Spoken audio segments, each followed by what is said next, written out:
Mirë se erdhe në botën ku askush nuk është i pafajshëm.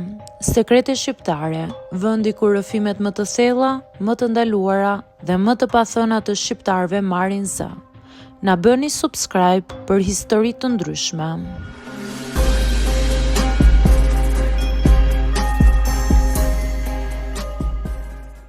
Më paguanin për të qarë në për funerale, derisa një ditë dikush më njohu.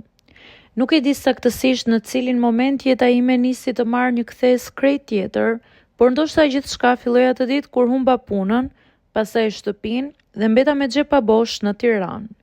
E mbaj mend veten duke ulur kokën përballë pronarit të shtëpisë, teksa më kërkonte qiranë e muajit dhe mua më dridheshin duart sepse nuk isha as për bukë. Isha 33 vjeçe me diplomë që nuk vlente për asgjë dhe me një lodhje që më peshoi shpirtin më shumë se borxhet. Një pasdite, teksa po shisja disa rroba të vjetra tek një dyqan të përdorish, një grua që nuk e kisha parë kurrë më pa dhe më tha: "Ti qan shumë bukur." U trondita nga mënyra si e tha, si të më njihte prej vitesh. Mbas e pa se si më shkëlqenin syt ndërsa flisja për problemet e mia. Pastaj më tha diçka që nuk do ta besoja kurrë, po të mos isha në fund të fundit dhe në nivelin e kategorisë Zh. Kemi nevojë për njerëz që qajnë në për funerale. Është një punë që paguhet mirë. E gjeta veten duke qeshur nga nervozizmi. Mendova se po tallej me mua, por ajo më dha një numër telefoni dhe u largua sikur të më kishte shitur një farmaci sekrete të shpëtimit. Të nesërmen mora numrin, pasi dëgjova çmimet, pranova pa menduar shumë. Nuk kisha asgjë për të humbur. Puna ime e re nisi në eshtje, në një shtëpi të vogël në periferi të Tiranës. Një vajzë më dha një shall të zi dhe një palë syze të errta. "Ti e kushërira nga Tirana," më tha. E mbaj, ishe shumë afër të ndjerës.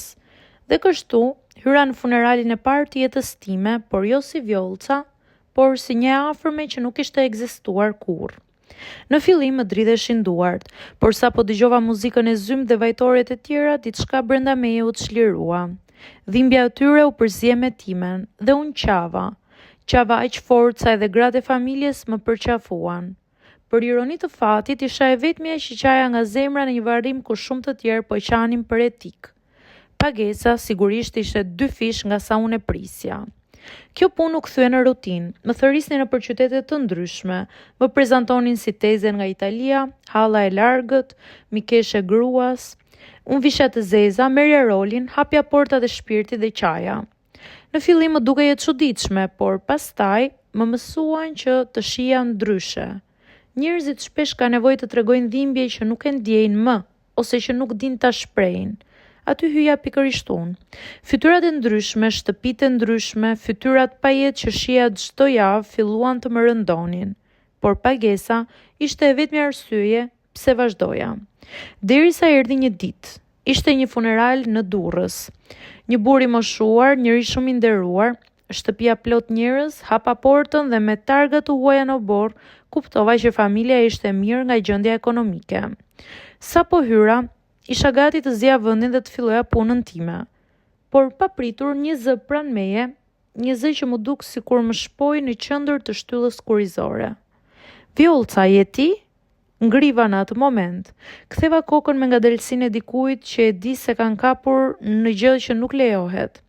Para meje qëndronte Mondi, një shok i vjetër klase që nuk e kisha parë prej 15 vitesh. Ai më pa i hutuar, pastaj më skanoi me sy, veshur me të zeza, me shami, e lyer në fytyrë me rimel që bëi gati të pikonte. "Çfarë bën ti këtu?" më tha me zë të ulët. Nuk kishte si ta dinte që unë atje isha për të qarë, dhe jo për të vdekurin, por për të marrë lekët. Muaji i kaluar më rrëtullua para syve, qiraja e papaguar, ilaçet e nënës, të gjitha hallet që më binin mbi kokë. Nuk dija si të përgjigjesha. "Jam e afërme," belbezova.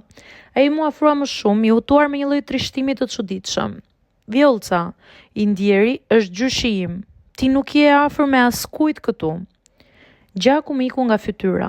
Spoqaja më nga roli, syt më mbushën me lot të vërtet. Dikush nga stafi që më kishte punësuar më bëri shenjë që të vazhdoja. Dhe atëherë kuptova që isha vetëm një mjet për të dukur më e madhe se dhimbja. Isha një dekor. Mondi më tërhoqi me njerë dhe më tha diçka që më vrau më shumë se çdo ofendim tjetër. Vjollca, pse e ka ta ndisur kështu? Nuk pata përgjigje, sepse ndoshta për herë të parë më ra ndërmendje e vërtet.